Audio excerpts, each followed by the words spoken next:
Почитувани, во следното кратко видео ќе ви презентираме дел од вежбите кои што може да ги изведувате во домашни услови после тотална замена на колк. Овие вежби следат заедно со ергономски совети кои што ќе ви бидат потребни во првите 2 недели после операција. Започнуваме со правилно позиционирање на ногата. Ногата никако не смее да биде изротирана нанатвор. Треба секогаш да биде поставена во неутрална позиција, а воколку не може самостојно да го направите тоа, поставете пешкирче во надворешниот дел кај коленото за да ви помогне.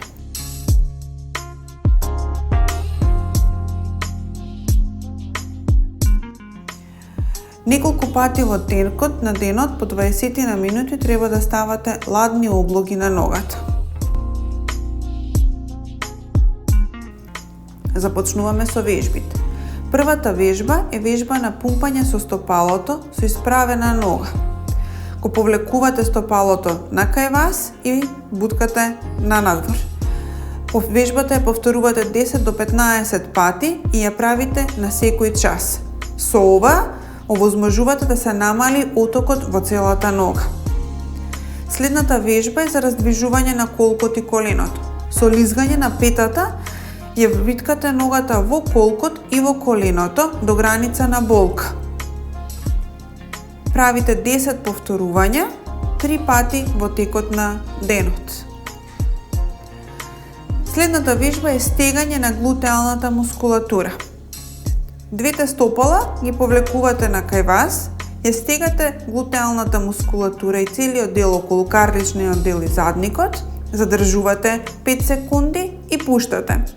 Ова го правите во серија од 10 повторувања 3 пати во текот на денот. Вежбата за надколената мускулатура се изведува на тој начин што го повлекувате стопалото накај вас, ја стегате надколената мускулатура, задржувате 5 секунди и пуштате. Ова го повторувате 10 пати, 3 серии во текот на денот. Следната вежба е подигање на ногата во исправена положба, многу слична како претходната, со тоа што треба да задржите околу 5 секунди. Воколку не можете да ја направите оваа вежба, не се загрижувајте. Започнуваме со вежбата на лизгање на ногата нанадвор по подлога и потоа ја враќаме во неутрална позиција. При оваа вежба треба да се внимава никако опираната нога да не се доближи до здравата нога. Вежбата ја повторувате 10 пати, 3 пати во текот на денот. На крај ќе ви го презентираме правилниот начин на станување од кревет и за станување со одалка.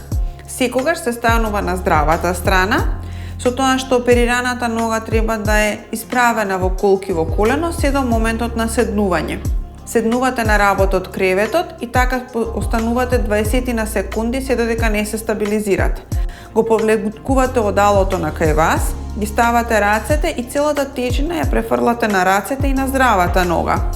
Застанувате со одалката, погледнувате право, почекувате неколку секунди за да се чувствувате пријатно и потоа ја придвижувате прво одалката, па потоа оперираната, па здравата нога.